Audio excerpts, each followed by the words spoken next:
Start. सन 1857 के प्रथम भारतीय स्वतंत्रता संग्राम के अग्रदूत मंगल पांडे भारत के प्रथम स्वतंत्रता संग्राम के अग्रदूत थे। उनका जन्म 30 जनवरी 1831 को नगवा गांव, जिला बलिया व मृत्यु 8 अप्रैल 1857 को बैरकपुर, पश्चिम बंगाल में हुई थी। विराम उनके द्वारा भड़काई गई क्रांति की ज्वाला से अंग्रेज शासन बुरी तरह हिल गया। विराम हालांकि अंग्रेजों ने इस क्रांति को दबा दिया, पर मंगल पांडे की शहादत ने देश में जो क्रांति के बीज बोए, उससे अंग्रेजी हुकूमत को 100 साल के अंदर ही भारत से उखाड़ फेंका। विराम Mangal Pandey British East India Company के अंतर्गत 34वीं बंगाल नेटिव इन्फेंट्री में एक सिपाही थे।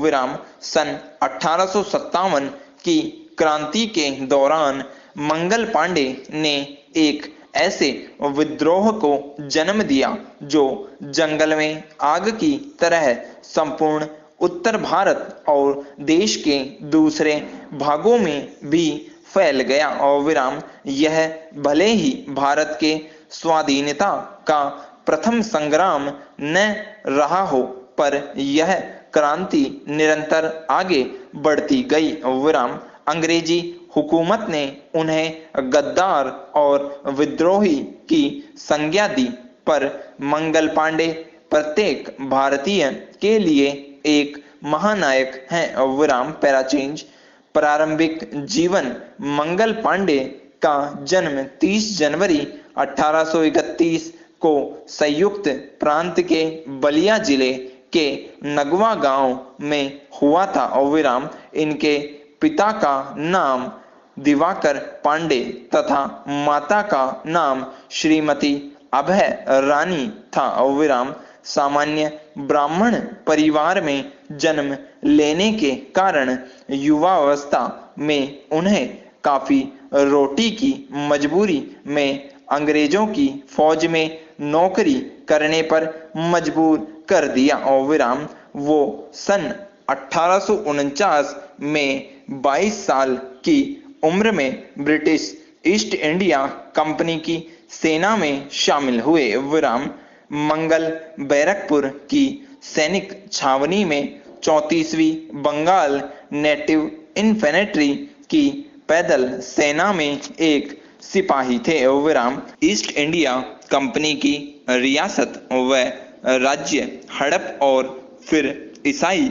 मिशनरियों द्वारा धर्मांतरण आदि की नीति ने लोगों के मन में अंग्रेजी हुकूमत के प्रति पहले ही नफरत पैदा कर दी थी, और जब कंपनी की सेना की बंगाल इकाई में इनफील्ड P53 राइफल में नई कारतूसों का इस्तेमाल शुरू हुआ तो मामला और बिगड़ गया। विराम इन कारतूसों को बंदूक में डालने से पहले मुंह से खोलना पड़ता था, और भारतीय सैनिकों के बीच ऐसी खबर फैल गई कि इन कारतूसों को बनाने में गाय तथा सूअर की चर्बी का प्रयोग किया जाता है। विराम उनके मन में ये बात घर कर गई कि अंग्रेज हिंदुस्तानियों का